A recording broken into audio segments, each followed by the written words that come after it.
இப்போது புதிய அறிமுகம் ஆச்சி ஹோட்டல் சாம்பார் 50 கிராம் ரூபாய் 20 மட்டுமே. சென்னை மாநகராட்சியில் முறையாக சொத்து வரி செலுத்தாத சுமார் 2 லட்சம் பேருக்கு QR கோடுடன் கூடிய நோட்டீஸ் அனுப்ப மாநகராட்சி முடிவு செய்துள்ளது.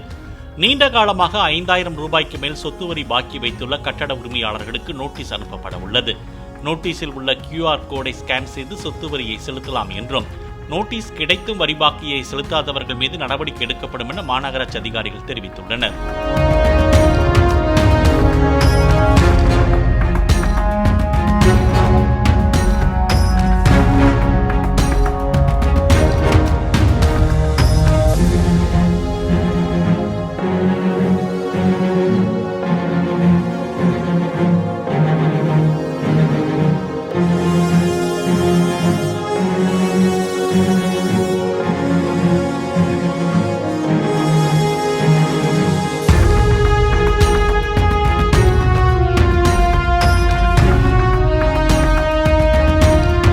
இப்போது புதிய அறிமுகம் ஆச்சி ஹோட்டல் சாம்பார் 50 கிராம் ரூபாய் 20 மட்டுமே.